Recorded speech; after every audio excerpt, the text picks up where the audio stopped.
A atenção virou o ativo mais disputado da nova economia, mas em um mercado saturado por estímulos, conteúdo e competição digital, o que ainda torna uma marca relevante. Empresas correm para capturar cliques, ampliar alcance e vencer algoritmos. Mas será que a verdadeira vantagem competitiva está na conversão imediata ou na construção silenciosa da autoridade? Hoje, o marketing virou emissor de nota fiscal. Então esse é o problema. Qual é a questão? A agência, aliás, o marketing, ele faz você vender hoje, mas o que vai fazer você vender para sempre é a marca que você tem, esse é o valor. Então, mais do que nunca, a gente precisa voltar a fazer marca.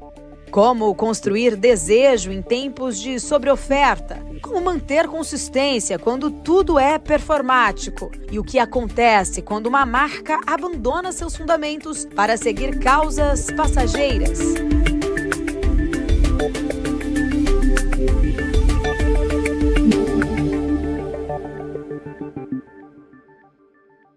Pastaldi, em primeiro lugar, muito obrigada pela sua presença. Obrigada por estar aqui com a gente. Obrigado a você, eu sou fãzaço desse programa aqui. Obrigada, é um prazer tê-lo aqui. Pastaldi, num cenário que a gente tem aí um excesso de oferta digital, um consumo muito mais seletivo também e muitas empresas pressionadas por resultados trimestrais, o posicionamento da marca, ele ainda tem um peso real nessa diferenciação competitiva ou o discurso da marca acabou perdendo talvez um pouco mais de espaço para essa lógica mais imediatista dos funis de conversão? Você sabe, Paula, que na verdade o que aconteceu foi o seguinte, eu acho que ninguém é culpado nessa história. Assim, se a marca perdeu, se o mercado tirou o peso da marca e foi para o imediatismo de vendas, como você está falando, mas o que eu acho é que foi uma consequência da transformação do mercado. Quem fez isso foi a digitalização. Só que tem até uma coisa interessante que eu vou falar sobre isso, depois eu posso falar um pouquinho para frente. Mas a digitalização, quando a gente chegou com as redes sociais, com a própria internet, a transformação da mídia, naturalmente a venda começou a ficar mais importante do que a importância da marca. Uhum. Se a gente voltar lá atrás, a marca, aliás, o marketing, ele nunca foi responsável pela venda. A gente sempre falava na faculdade, quando aprendia, falava o seguinte, a propaganda não vende. A propaganda tem que estimular o desejo da pessoa de ir até a loja, depois o que vai vender é outra coisa. Isso acabou por conta dessa digitalização, então a gente ficou realmente responsável pela venda. Com isso, se você olhar o investimento de mídia dentro do digital versus o investimento para construir uma marca, para você construir uma marca é muito investimento. Uhum. Então, a hora que que o negócio, que a marca lá, o dono, vamos chamar de dono, uhum, quem está no comando da marca, olha os investimentos e fala assim, eu vou gastar dinheiro para construir a marca, eu vou gastar dinheiro para vender, que é o que está me dando resultado hoje. E aí, naturalmente, como as ferramentas estão indo para a digitalização, hoje o marketing virou emissor de nota fiscal. Então esse é o problema. Qual é a questão? A agência, aliás, o marketing, ele faz você vender hoje, mas o que vai fazer você vender para sempre é a marca que você tem, esse é o valor. Então, mais do que nunca, a gente precisa voltar a fazer marca. Tá? Eu não preciso voltar, porque é o que eu fiz sempre, é o que eu faço desde sempre, mas é importantíssimo a marca, se ela quiser sobreviver, ainda mais no futuro que a gente está vendo que está chegando. Pastaldi, mesmo diante de crises, revoluções tecnológicas, mudanças também muito constantes, acho que nesse comportamento desse consumo, ainda assim a gente vê que tem muitas, algumas marcas ainda seguem muito protagonistas dos seus setores, por décadas, séculos. O que faz, na sua leitura, de fato, ali, uma marca conseguir atravessar tudo isso, permanecer relevante, inclusive, ali na cabeça, no coração, no sentimento ali dos consumidores? Qual que é o verdadeiro, talvez, se a gente pode chamar assim, de um código de longevidade de marcas que resistem ao tempo? Acho que esse segredo aí, na minha opinião, ele é muito simples. Primeiro, você tem que ser consistente na mensagem que você quer passar. Se você for consistente nisso, você vai ter consistência nisso. Só que no que você tem que ser consistente? Você tem que ser consistente no que você acredita. Quando a marca vende uma crença, no que ela acredita, no que ela se posiciona, no que ela inspira, ela vai ser maior do que o produto que ela vende. O que faz uma marca passar por virar décadas, como você falou, 10, 20, 30 anos, não é o produto que ela vende, mas é quem ela é. Você é a Paula. Você sempre foi a Paula. Provavelmente você tem uma identidade que você vai se reconhecer lá de trás até hoje. Você não vai mudar. Você pode mudar seu estilo, mas você vai mudar por quê? De acordo com o momento, com a moda, tudo. Mas a Paula que está ali dentro é a Paula. Não tem como mudar isso. Isso é o que eu tenho dito bastante. As marcas que querem durar muito, elas têm que parar de vender o produto e vender quem elas são. Tá? Então esse é o sucesso. A Nike, a Apple, eu adoro falar essas. Primeiro porque eu sou fã delas mesmo, mas elas são o que elas são porque elas não vendem produto, elas vendem uma filosofia. Então é isso que a gente precisa falar. E não adianta, por exemplo, você me falar, ou alguém me falar assim, mas são as grandes. Pega aquela marquinha de bairro, que tem consistência, que vai evoluindo, mas você vai lá sabendo o que ela vai te entregar, independente do produto, a experiência que ela vai te entregar. Dura para sempre. Vai para a Europa, os restaurantes são os mesmos há anos, porque tem um dono, tem aquele italianão. Aquilo, você nem sabe mais qual é o prato. Então é isso que eu acredito. Marca que vende o que ela acredita e não o produto, vende quem ela é, dura para sempre. Eu até quero depois a gente avançar um pouco mais em relação a essa questão, né, talvez ali de um conservadorismo em relação ao público, mas antes, só para a gente seguir aqui nessa nossa linha de raciocínio, até trazendo para essa época desse imediatismo, como eu estava falando, a gente vive numa era de conteúdo muito pasteurizado também, onde a própria inteligência artificial produz em escala para todos e qualquer lugar.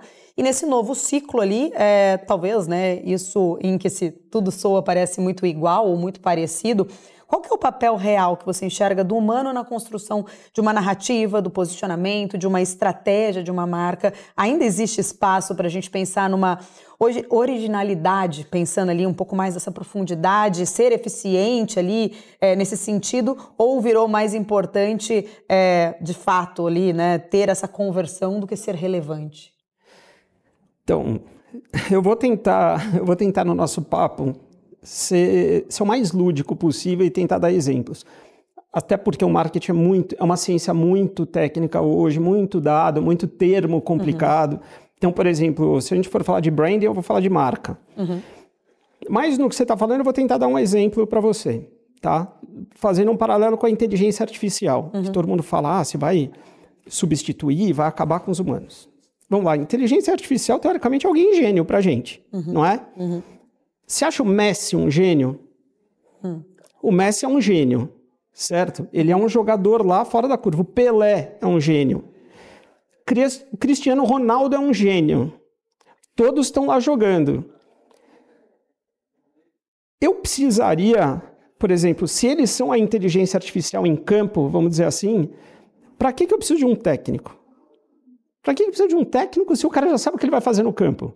Se ele já sabe a jogada genial que vai fazer, com a rapidez que ele faz, o técnico não vai falar para ele, dribla para cá, dribla para lá, ele nem escuta.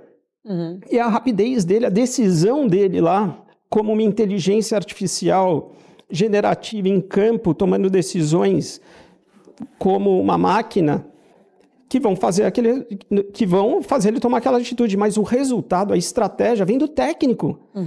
Olha quem a gente está comemorando agora, o Ancelotti chegando. Para que se a gente tem o Vini, se a gente tem o Neymar? Você entendeu? Então, o que eu acho? Esses caras são gênios fora de campo. Eles entendem de uma coisa que a máquina talvez não vai entender. Talvez. Que é o contexto. É interpretar os dados. É olhar aquela estratégia em campo e falar, o mercado está indo por ali, aquilo está indo por ali, esse dado está indo por aqui, e eu vou usar a máquina a meu favor. Então, eu acho isso, eu acho o seguinte, com relação à inteligência artificial, a esse imediatismo todo, essa urgência que a gente está vendo, vai ter espaço para todo mundo, e isso que eu falei da marca antes, que a marca tem que ser maior que o produto, as pessoas têm que ser maior do que a cadeira que elas estão. Porque a cadeira pode ser substituída. O que você faz e como você faz pode substituir. Mas quem você é, em hipótese alguma. Então a gente não pode ficar refém da venda, como você mencionou no final da pergunta. Porque ficar refém da venda é o produto. Então, assim, ó, é isso que eu entendo da inteligência artificial.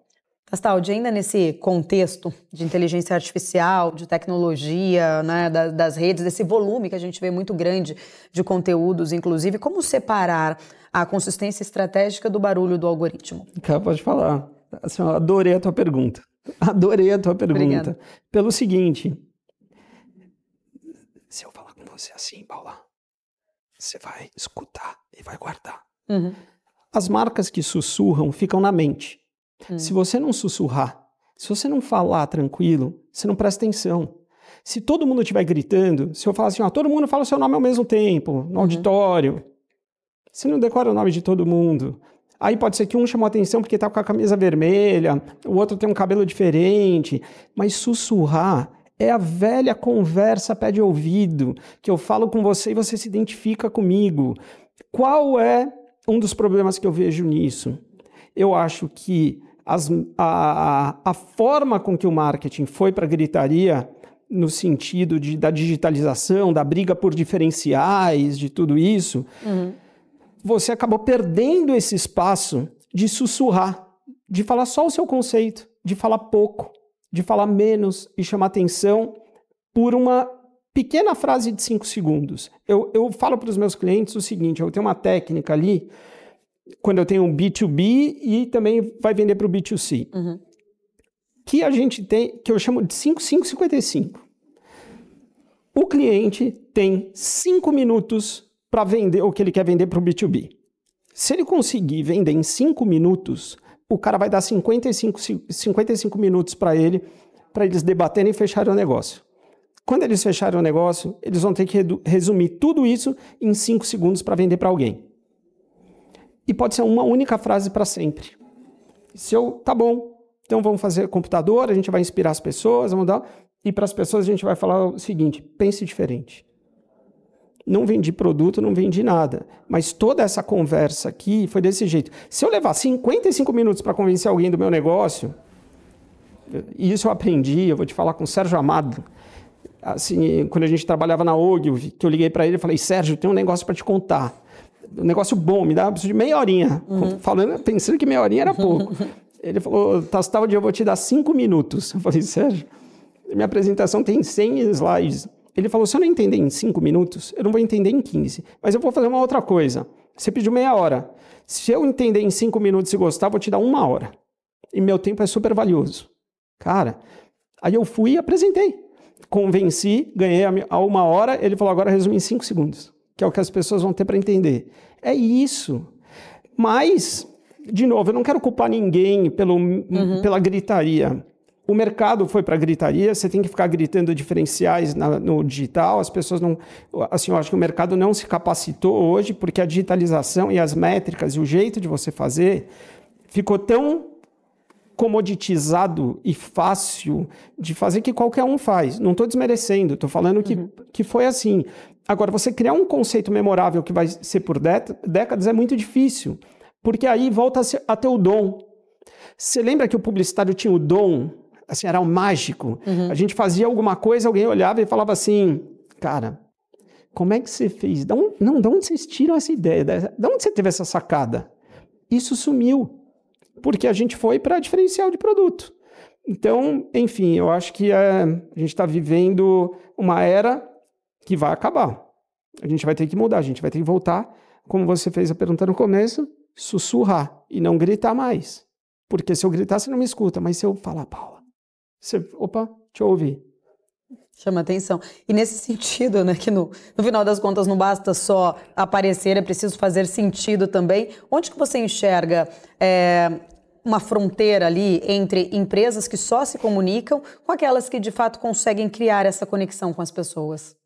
Que fazem exatamente isso que você acabou de falar. Elas buscam aparecer, ao invés de buscar permanecer. Permanecer é um outro tipo de construção. Aparecer na frente das pessoas, eu apareço agora, vou lá e impulsiono. Mas permanecer na cabeça delas, sabe como a gente foi programado agora para não prestar atenção. A gente está sofrendo de um distúrbio de déficit de atenção generalizado, coletivo. Porque o jeito que a gente interage com as telas, com o digital, com tudo isso, a nossa atenção se resumiu a 8 segundos. 8 segundos no máximo. Você passa. Só que esses 8 segundos não vai para a tela. Se policia, Paula, dá uma olhada você na sua casa. Se alguém, sei lá, seus filhos começam a falar alguma coisa, 8 segundos depois você não está prestando atenção. Você já desfocou, está olhando para outra. Porque o nosso cérebro, ele aprende a fazer isso. Dos 8 segundos, se você não prestar atenção nos 3 primeiros, os outros 5 vão embora. Então, a gente briga por 3. Aí eu te pergunto, se é justo, a gente está num canal de negócio, quem está assistindo aí altíssimos executivos, estão sentados em cima dos papéis, investindo em coisas de milhões, produtos revolucionários, enfim, tudo isso. Vocês acham justo brigar por 3 segundos para falar todo o teu sonho? Não é justo. Não é assim que funciona. E sabe o que aconteceu com essa injustiça? Acontece que em 3 segundos eu não consigo criar identidade, não do produto com você que vai comprar, mas com o dono. O dono não cria identidade com o próprio produto. Aí sabe o que acontece? Ele não acredita mais no marketing. Isso é dado.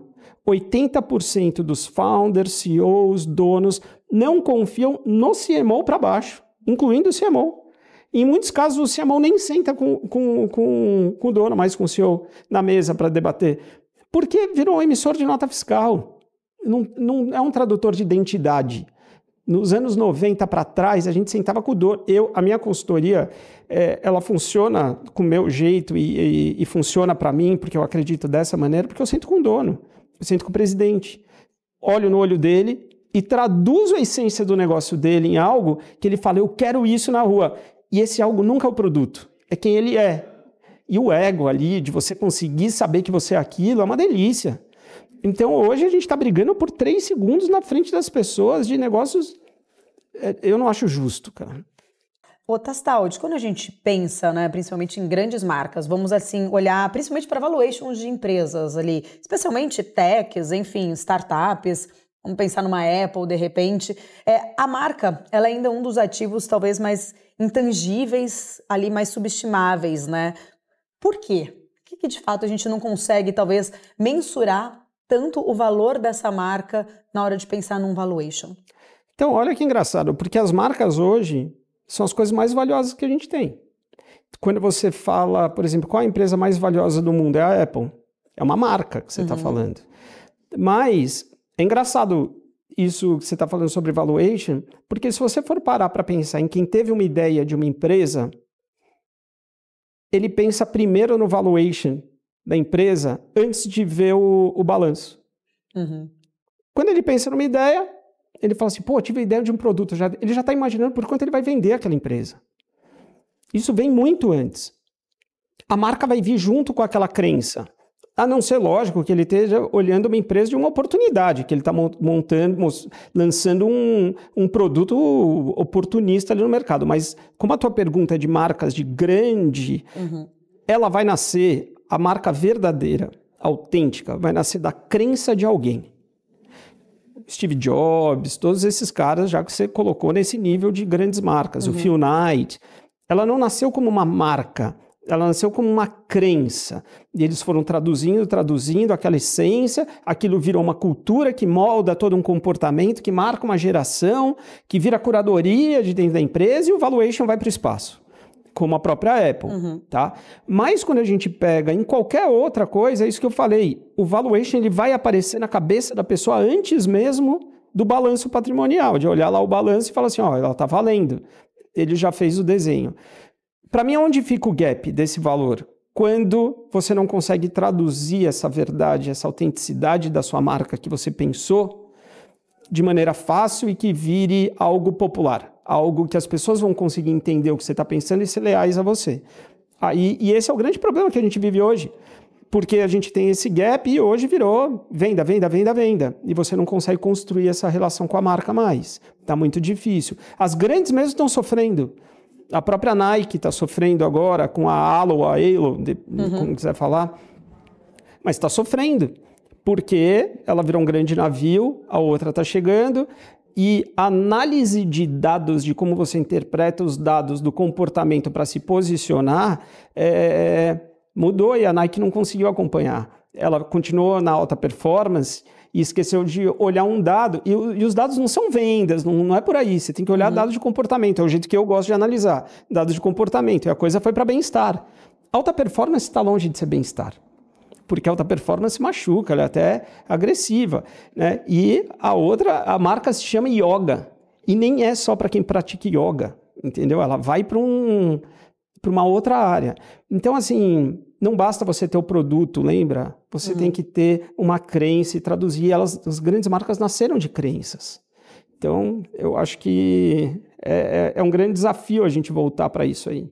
Castaldi, ainda falando em Apple, né? Ali a gente sabe o quanto ela foi muito disruptiva, inclusive o mais interessante talvez da Apple, que ela tenha contrariado a lógica das empresas de tecnologia lá nos anos, né, 80, por exemplo, que focava muito em especificações técnicas e não nessa experiência, nessa vivência. Na tua visão, o que de fato a gente pode pensar ali que explica esse case da Apple, como ela conseguiu transformar a tecnologia num desejo e também esse produto em cultura? Então, quando você consegue traduzir quem você é, quem você é, não é o que você faz, em um conceito que ou inspira, ou ele vira uma moral da história que resume quem você é, você deixa de vender produto para vender um status, para vender todas as outras coisas que hoje o marketing digital fica se matando para fazer, as conversões, as considerações, os diferenciais, tudo, que é o que você chamou de diferenciais, as especificações, tudo. A Apple nunca vendeu isso. Ela não vende especificação nenhuma, tudo.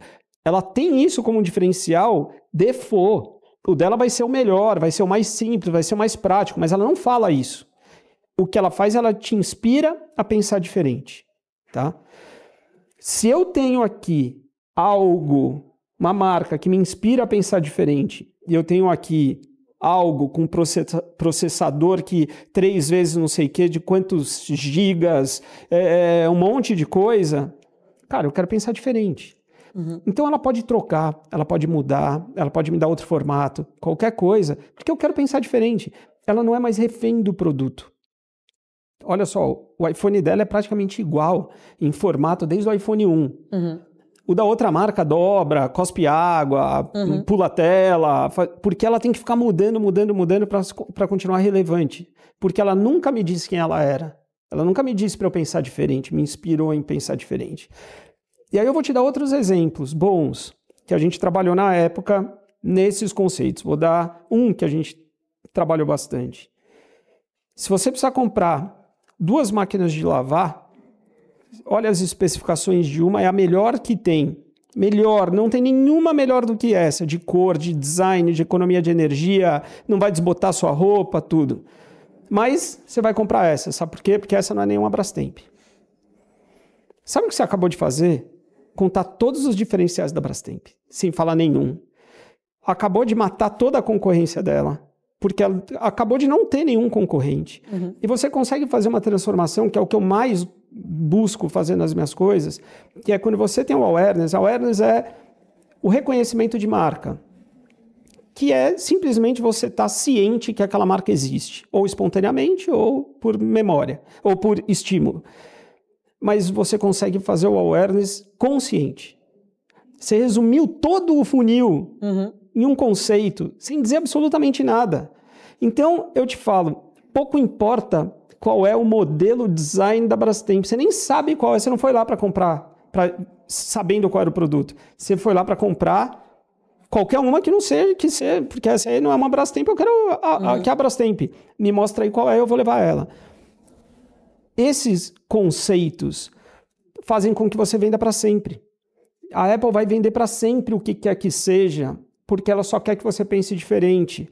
A Nike quer que você comece. Just do it, vai lá. Ela vai ter que se atualizar, a gente sabe disso. Mas se a Bayer é bom, por que você vai comprar outro? Se você está consciente que Bayer é bom. O que ela te falou que era bom? Qual era a diferença? Mas provavelmente isso aí virou a curadoria dentro da Bayer. A gente só vai fazer produto bom, não vai me fazer um produto ruim. E A Apple, voltando no começo da pergunta para a gente terminar, isso vira status, vira filosofia. Se você estiver no aeroporto e abrir o seu computador com uma maçã e alguém do seu lado abrir um outro computador qualquer que não tenha a maçã, se alguém estiver na sua frente vai falar assim, o que será que aquele cara faz? Porque aquele cara pensa diferente, ele faz alguma coisa. A pessoa que está do seu lado provavelmente faz alguma coisa comum, talvez, que você não vai pensar algo extraordinário, talvez, porque aquele pensa diferente. Eles têm esse poder, o conceito tem esse poder, mas não para aí no conceito, tem que enraizar. Abre o site da Apple e abre do concorrente, qualquer concorrente também. A Apple não chama o computador dela de notebook, é um notebook, mas ela chama de MacBook. O tablet é um iPad. O telefone não é um smartphone, ele é um iPhone. Todos os concorrentes, pode testar e abrir do principal, vai direto, vai estar lá. Notebooks, smartphones, tablets. Porque eles vendem um commodity. Aí você tem concorrente. Outro dia alguém falou o seguinte, eu vi alguém do mercado fazendo um comentário e falando, se você não tem concorrente, você está no mercado errado. Eu discordo totalmente. Assim, ó, se você tem concorrente, é porque você não tem um conceito forte, a ponto de botar numa outra prateleira. Red Bull tem concorrente? A Apple tem concorrente? A Bayer, teoricamente, eu estou falando dessas do passado para pegar os conceitos. A Brastemp tem concorrente? Teoricamente não, porque todas as outras não são, pelo menos é o que ela acredita. Só que se ela fala com verdade, você acredita no que ela acredita. Então eu vou comprar a Brastemp. Então é isso que eles vendem, conceito, não especificação. Não é Apple, computadores. O mercado financeiro faz muito isso. Tal empresa, investimentos. Aí você é uma empresa igual a toda outra. Tira o conceito, bota o que você acredita, que é muito maior que provavelmente do que investimento, mas isso vai te botar em outra prateleira, vende outra coisa. E nesse sentido, muitas marcas elas envelhecem junto com o seu mercado, com os fundadores e também com seus próprios consumidores. Você falou um pouco ali em relação a consumo e conhecer, né, talvez essa mudança um pouco em relação ao consumo. Na sua visão, qual seria, de repente, um sinal de alerta de que chegou a hora de repensar do meu reposicionamento ou até mesmo de fazer um rebranding completo? Existe, talvez, não sei se seria essa questão, mas um time ideal para essa virada? Ou talvez ali um maior risco está justamente em esperar demais para agir? Antigamente a gente tinha algum período que a gente falava, vamos rever daqui a 6 meses, vamos rever. O meu primeiro slide de apresentação para os meus clientes sempre é hora da gente desafiar o que a gente está fazendo. Tá. Eu me encontro com os meus clientes semanalmente, pelo menos. E eu tenho esse slide no começo. Guarda baixa. Vamos olhar o que a gente está fazendo, porque não tem estratégia por muito tempo. Não tem mais estratégia que dura muito. O que mantém por muito tempo é cultura. O que a gente acredita, quem a gente é, não vamos mudar. Como a gente faz, como a gente aparece, como a gente se posiciona, tem que ser revisto semanalmente. A velocidade é brutal do comportamento das pessoas. Mas você não vai mudar quem você é para aparecer ou ser aceito. Você vai ter que se adaptar. Quer um bom exemplo? 2. A Nike envelheceu. Eu sou fã da Nike, hein? Assim, eu gostaria de fazer alguma coisa por eles para ajudar, porque eu sou fã. Mas ela envelheceu e não está conseguindo. E eu acho o case do Air Jordan um dos mais lindos que tem. Que depois, se quiser, a gente pode fazer um programa sobre esse case. Porque ele é muito complexo para trazer os valores. E ele trouxe os valores para uma geração, mas ele não conseguiu atualizar a marca e desenvelhecer a marca. Que numa pesquisa tinha aparecido o seguinte para adolescente. Você conhece a Nike? Conheço. Você compra? Não, é a marca que meu pai usa. Alerta vermelho na Nike. Tá? Qual é uma outra que conseguiu acompanhar e consegue ir acompanhando sem perder a identidade? McDonald's. O McDonald's chama Mac no Brasil. Fala para aqueles guardiões da marca. Você fala assim, estou pensando em a gente mudar o nosso nome, a pronúncia. O cara vai fazer, você está louco, a minha marca é 60 anos, meu avô criou, a marca era sempre assim. Tudo bem o que seu avô criou, mas essa galera nem conheceu o seu avô, nem sabe do que você está falando. Entra no McDonald's hoje, ele chama Mac. A caixa do Big Mac, o Mac está feito com Roblox. O sanduíche chama de outro jeito, você nem entende que é o M, mas conversa e não mudou a identidade, entendeu? Assim, esses caras são cool. Com quem precisava falar. Então é isso, essa revisão é semanal. Não importa o tamanho da sua empresa. Challenge.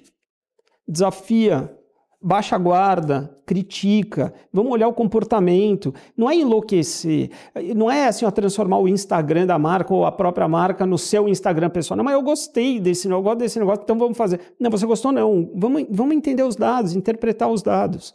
Então é só assim que ela não se envelhece, ela continua criando uma relação sem perder a identidade de quem ela é.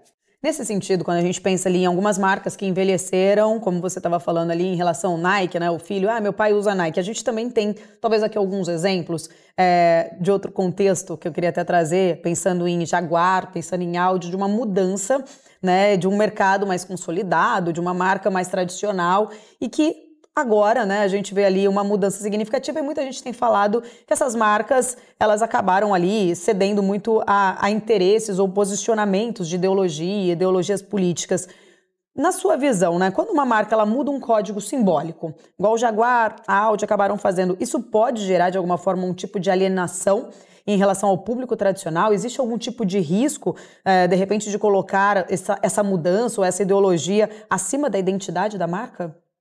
Total risco. Assim, o que acontece nesses casos esses casos são bem recentes, bem fortes, né? O da Jaguar acho que é um dos mais fortes nesse sentido. Mas quando você tem um valor histórico, como a Jaguar, uma percepção, valor, enfim, reputação muito definida, você romper com isso para agradar um público que você não tem, você derrete. Campanha política. Quem é o seu primeiro público? Não é o que não vota em você, é o que vota em você. A Câmara perdeu a eleição porque ela esqueceu de falar com o público dela, entendeu? Então, assim, o primeiro público sempre vai ser o seu. Num caso desse, quando você tem uma identidade muito forte como a Jaguar, para mim foi um risco. Foi um risco não, foi um equívoco. Eles não arriscaram. Eles estavam muito cientes do que eles iam fazer. O pessoal que fez tinha acabado de fazer o processo da Defender, da Range Rover. Tinha sido muito criticado o redesign de tudo aquilo, mas funcionou.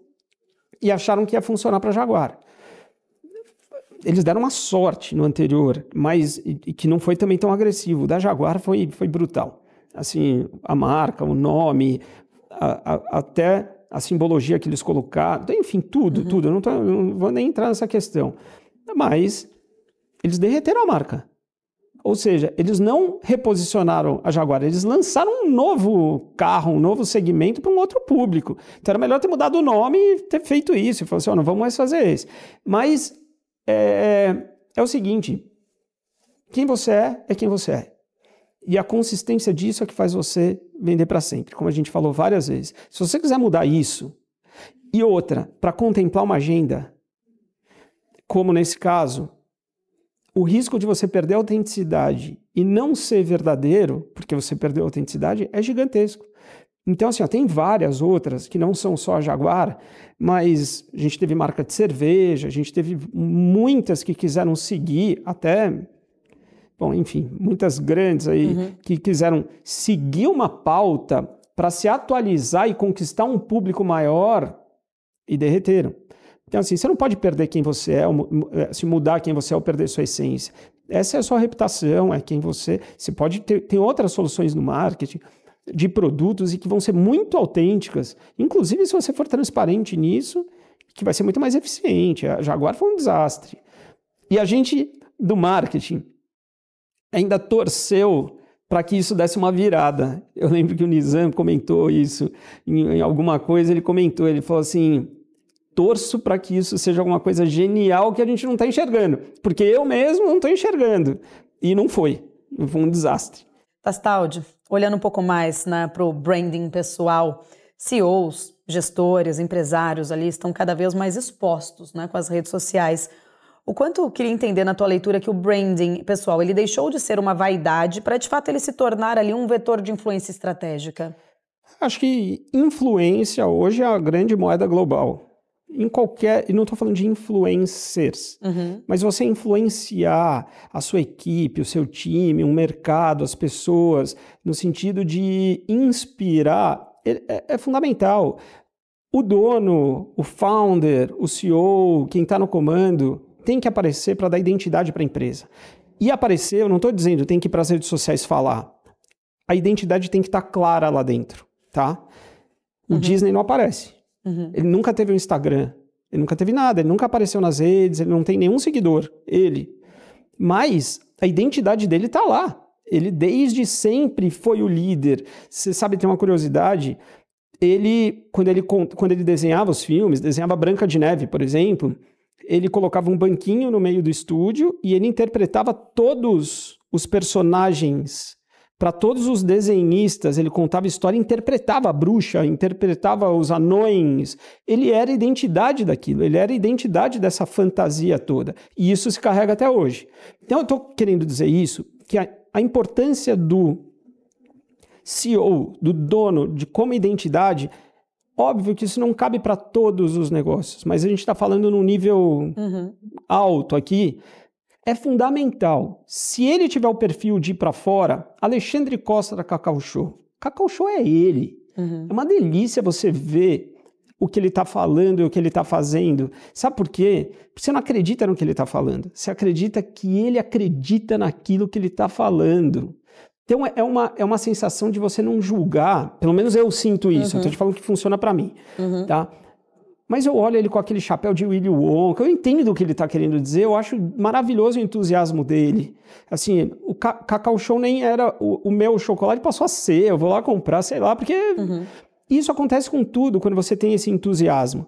Mesmo que não seja o entusiasmo do dono para influenciar para fora, mas para influenciar para dentro da empresa. Então, eu acho fundamental, porque é o seguinte, exército sem bandeira não vai para lugar nenhum. Você não sabe para onde está indo, você não sabe quem você está seguindo, para onde a gente vai chegar, qual é o estímulo que você vai ter. E não importa o tamanho da empresa. Se você tiver uma empresa de 3 pessoas, deixa claro quem você é, para onde você quer ir, para aquelas pessoas lutarem com você. Então, as que não têm essa identidade, ou que... não vou te falar que é um barco à deriva, mas assim, você não tem fidelidade nenhuma, nem com seus soldados, nem com o mercado. E como evitar que a exposição possa virar um ruído? Olha, assim, eu acho que a gente vive um momento de excesso. Tudo está um grande excesso. E por uma conta que as métricas hoje viraram métricas de vaidade de uma maneira geral. Isso é muito triste. Porque a gente começou a se validar e a ser validado por likes, por comentários, por várias métricas de vaidade.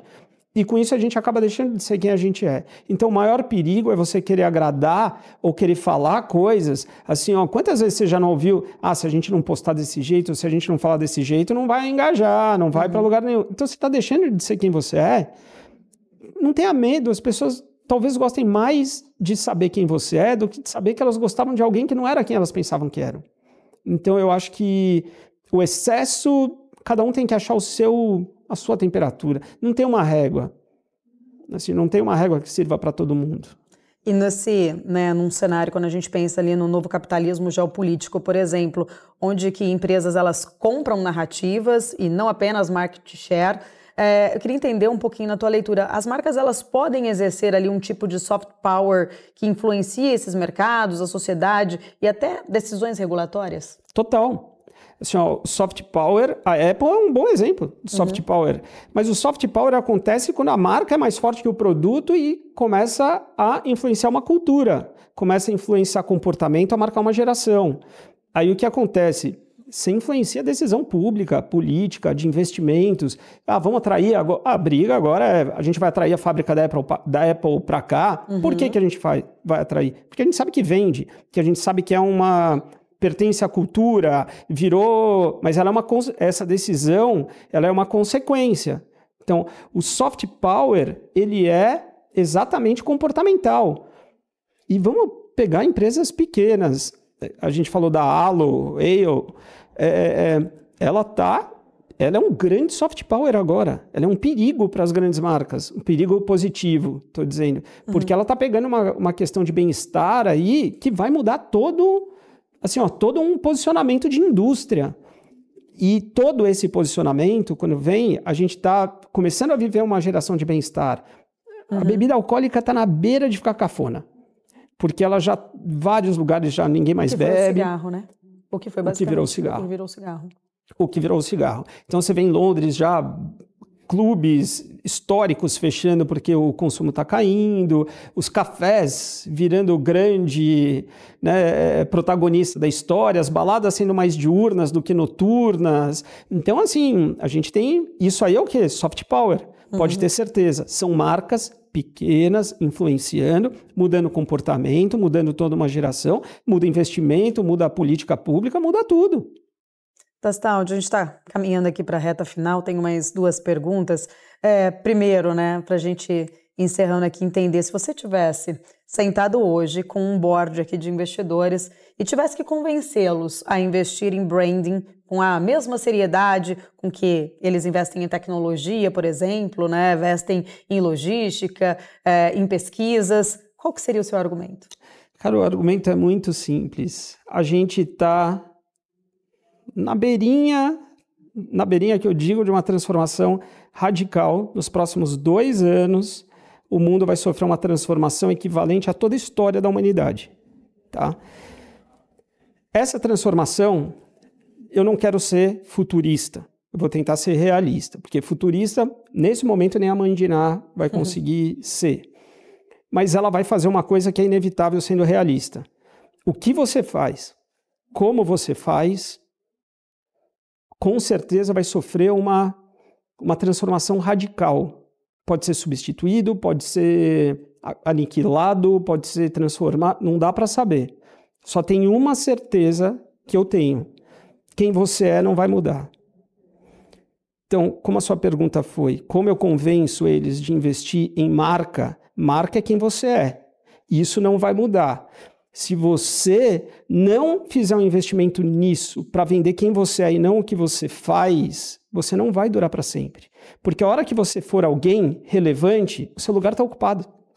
Ninguém vai poder ocupar seu lugar. Isso vale para... Pode falar, isso vale para todo mundo, Paula.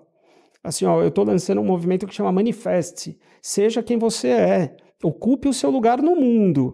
Porque minha esposa sempre fala, não queira ser alguém. Porque esse alguém já está num lugar. Então, ocupe seu lugar, tenha a sua marca, tenha a sua identidade, seja quem você é, acima do que você vende e do que você faz, porque isso tudo está em risco. Então, esse é o conselho. Se você quiser investir em mim, eu faço a sua marca, Paula. Com toda certeza, Tastaldi. Reta final para a gente encerrar. Eu falo que é a pergunta mais difícil, e eu sei que você é telespectador do Mercado Beyond, já até deve ter preparado sabendo que eu ia fazer essa pergunta. Eu juro que eu não sabia. Não? Quem é Luiz Tastaldi? Ai, cara, Luiz Tastaldi Acho que eu sou um grande sonhador que consegue traduzir a essência do sonho das pessoas em 5 segundos. É isso que eu sou. Assim, eu sonho com as coisas, consolido em 5 segundos e passo para frente. E esses 5 segundos também vale para mim, porque depois que eu fiz isso, eu já estou sonhando com outra coisa, tudo. Mas eu sou um super sonhador, cara. E os sonhos duram 5 segundos na minha cabeça e eu já estou em outra. Obrigada, Tastaldi, mais uma vez. Volte sempre aqui na nossa programação. Quando quiser. O Mercado Beyond de hoje fica por aqui. A gente se vê na semana que vem. Até lá. Tchau, tchau.